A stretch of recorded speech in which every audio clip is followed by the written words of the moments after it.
We're going to open up Premiere Pro right now. Alright, so we've got Premiere open here, and I'm going to create a new project. And let's set our directory. Go under Edit. I'll make a new folder under Edit and call it, we'll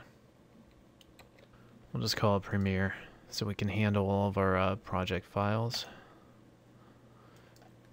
And we'll call this Cineform Edit. Hit OK. And now it's going to ask us for our sequence settings. Now when you've got Cineform installed, you don't have to work with Cineform timelines. We run a Cineform timeline in CS5. What's nice is we can have the Cineform engine take over. But the Mercury engine, I'm finding that I can work back and forth kind of both ways pretty cleanly. So what we're going to do is I'm going to work in a 1080p project scale there. So what we can see is under the preset, you can see everything that's kicking out here. Let's hit OK. But the key difference with working with a Cineform timeline is really you want the Cineform playback engine running.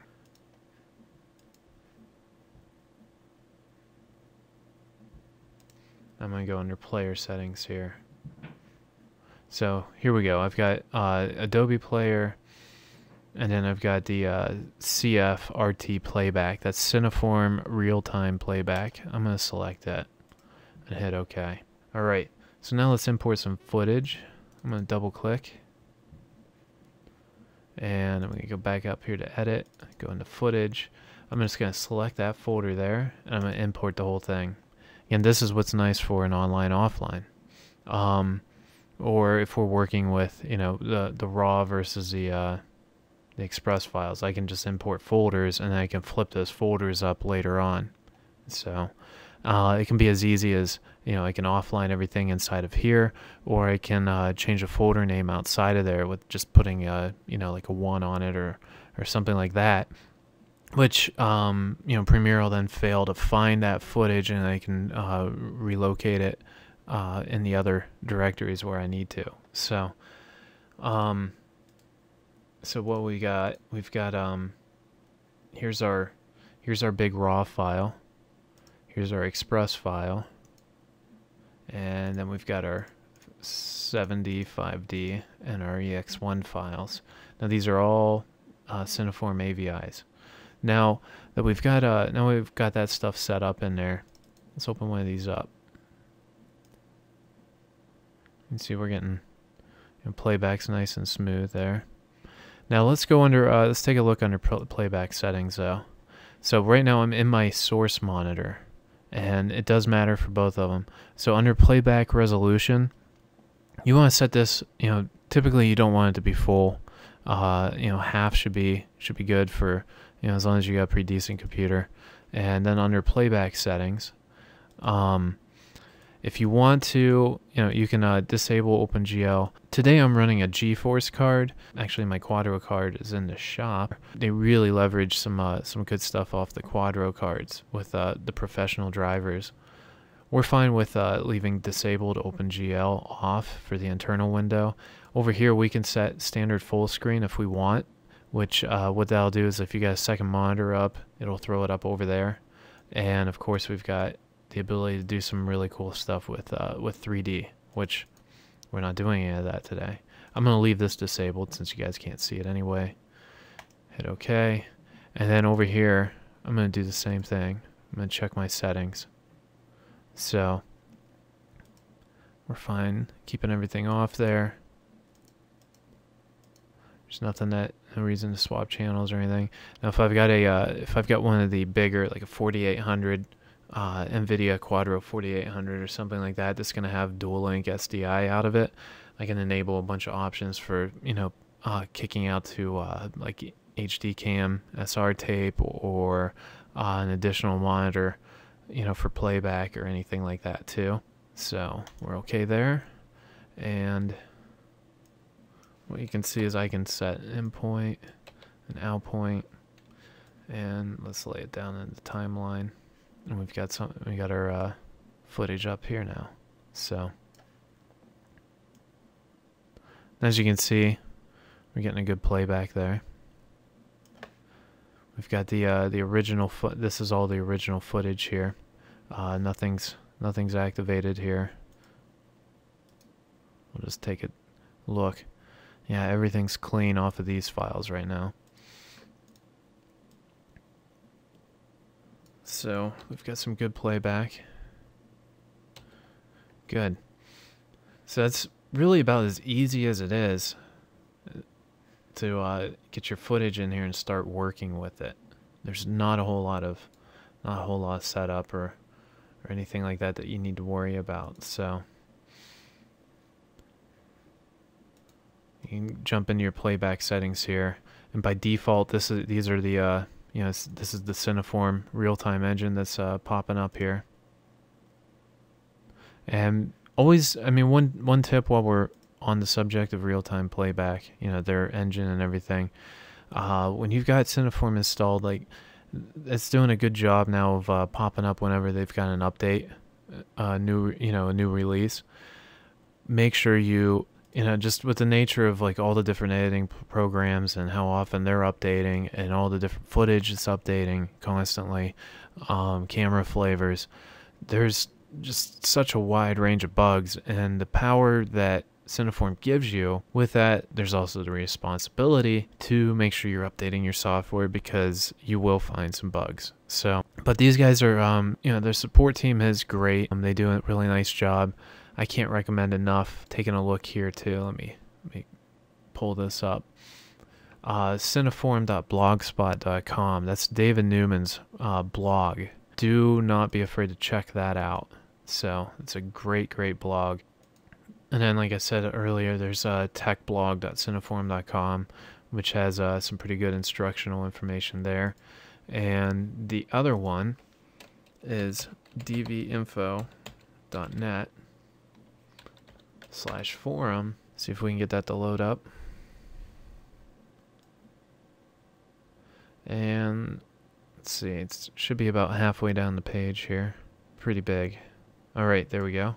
Cineform Software Showcase. This is where their forums are located.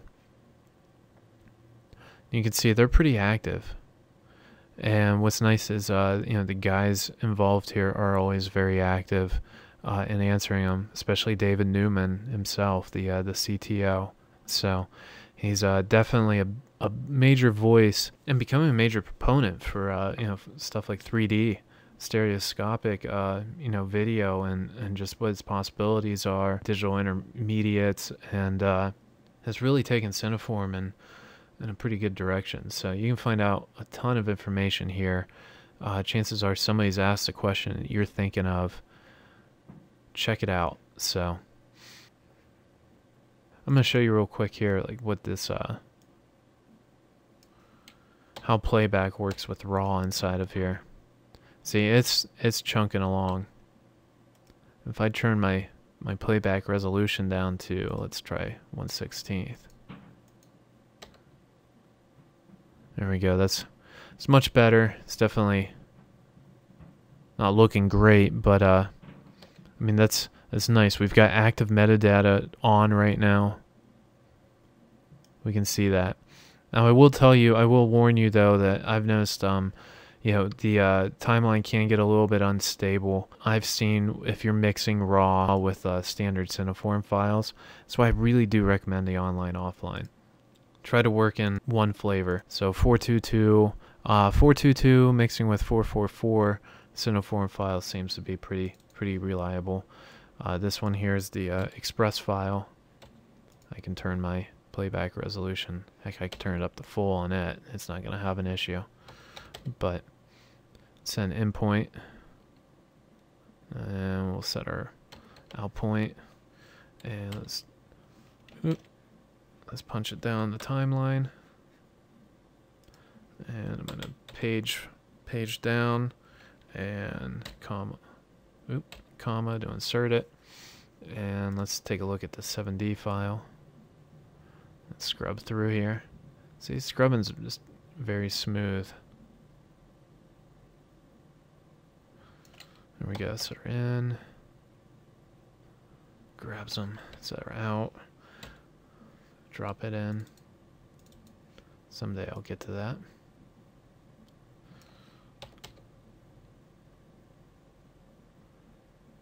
There we go. Let's see. Let me see actually get moving here. Let's build a little bit of an edit. Come on, man, let's get out of here.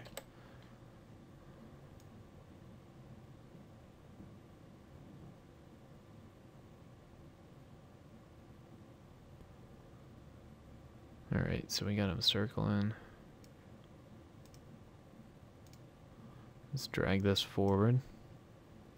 Sorry, I can't help it. I have some kind of sequence here. Plus, to expand timeline, I'm gonna drag these together. Drag those together. Let's see here. Now you can see right now, like, this is showing up at 4K. This guy here is showing up at 1K and a 1080 screen size. So I'm going to select these two clips.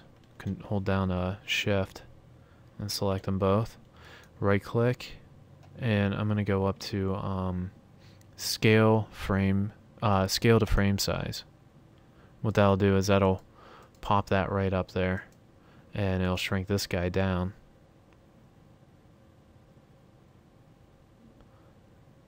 And you can see we got a really nice scrub here. So you will not get that with an R3D file, even with how great the Mercury engine is and how nice it is to edit R3Ds right inside of Premiere. It takes a minute to buffer. Like it has to pre-render frames every time it wants to play back. That's kind of the way the Mercury engine works. It just kind of sits in the background and it churns out pre-rendered frames underneath, you know, kind of behind the scenes there. Especially when you see this red bar here. That's what it's doing. Must render. And it's not like Final Cut where it renders and just kind of, you know, stores them. You can't just hit, you know, Command R or Control R and let it do its thing. It does it at the start of playback typically. I'd love a way to have a better caching inside of Premiere, but everybody start asking. And its own proprietary color corrector. That's standalone, not just After Effects. Ask about that too. Okay, so let's save this guy out.